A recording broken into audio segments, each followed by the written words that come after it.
Hey, good morning. It's been a while, and this little project had to wait for a while. Race season, summer work, lots of different reasons. Lots of lawn moving as well. However, I've been using the bike for the whole summer, and it turned out to be a very good bike, like a second car for us. But I also came in some doubt about what I was going to do with it, so it had to rest. But now it's autumn, it's getting too cold to ride, so I decided to get on with the changes I want to do. I've been struggling a bit back and forth because I'm a very big fan of rigid frames. They look much nicer. All bikes are also easier to get a clean look on. So this is a challenge actually. But at the moment, at least, I have decided to keep the suspension in the rear, but this is it. I think it's a very good bike, but I actually think they're a bit ugly. No offense to anyone, because taste is so different. And the biggest issue is not this part. That part is quite alright, except maybe for this. But the rear end is like I don't know. I think Harley-Davidson made some mistakes designing the rear end. So I've been thinking a lot, looking a lot, searching the internet for pictures and trying to find out what I don't like about it. I always says that when someone is customizing a Sportster, especially Evo Sportster, they look like they have been ran into a wall. They're really in the front end and really tiny in the rear end. And I don't want that. I want a balanced bike. So after looking a lot, searching a lot, and I don't know why I didn't think about it from the beginning, but that's sometimes how it is. But the positioning of the shocks are so wrong.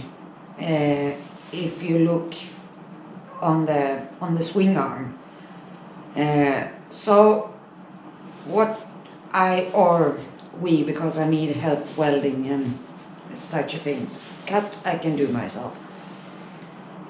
We are going to move the shocks a little bit forward, not much, a little bit up, and we're going to extend the swing arm. So you move the shocks forward, or the wheel backward, or yeah, it's actually that way. You move the wheel backward.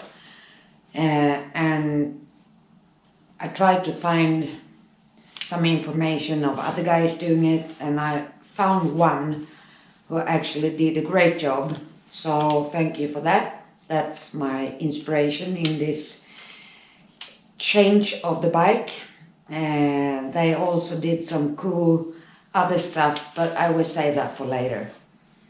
So what I'm doing now, and what I have been doing already, it's not much though, but as you know from the first video, I changed the handlebar. I also changed the turn signals, because the other ones were like super lights for a truck or something, I don't know. I also made a new saddle. I used the one I put on at first when I took the bike back home and I chopped it off and changed it a little bit. So that one is ready to go, and I used it the whole summer.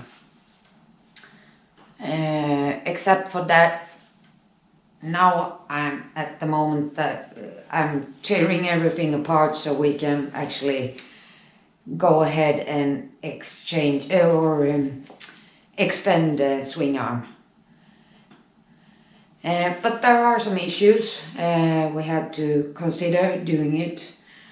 First example is this part here looking really ugly, so we're probably gonna chop it here and try to make it look nicer.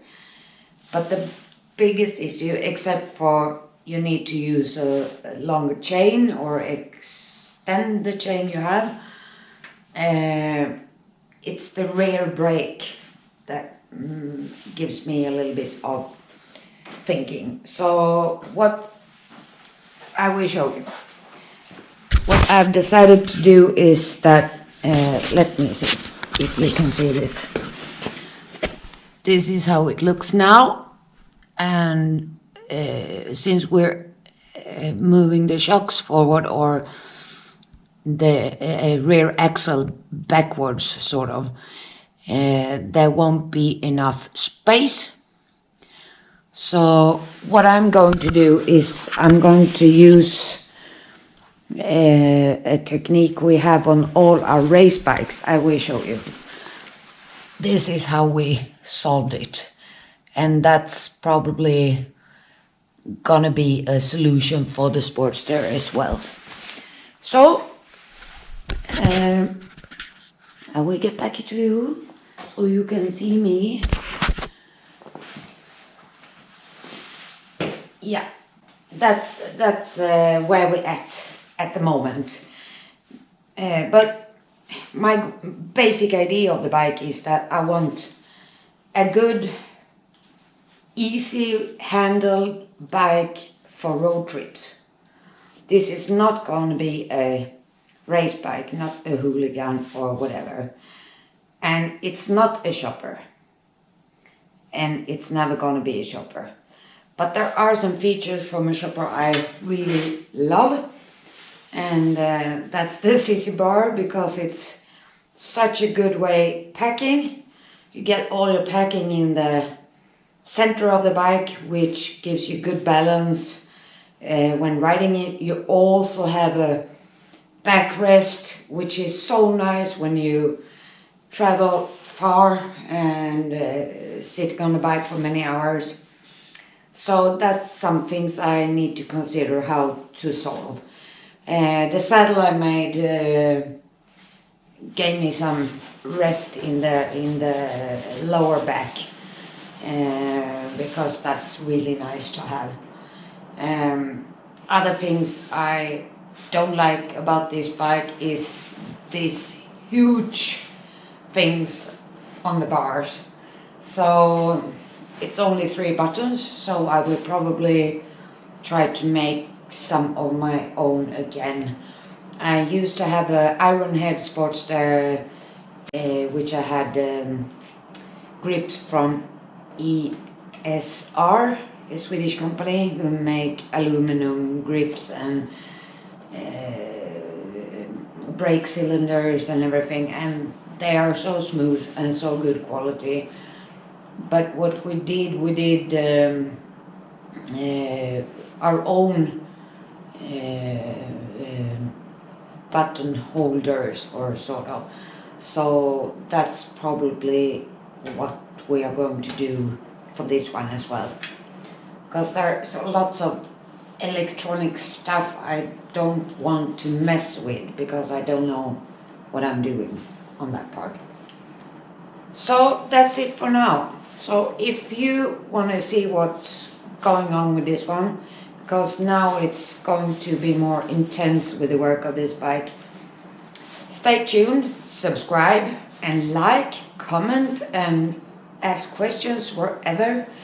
It feels sometimes like I'm only doing this for myself, but I actually hope I would love to inspire someone to start messing with their bikes as well, especially you gals. Okay, I will end this with showing my front tire, which I actually didn't change yet. It's so old and so dry, and there are not at least, not really, but almost any pattern left. And it's actually so old and dry and patternless, so it got a strange shape. So yeah, I'm getting a new front tire as well. So stay tuned. Bye.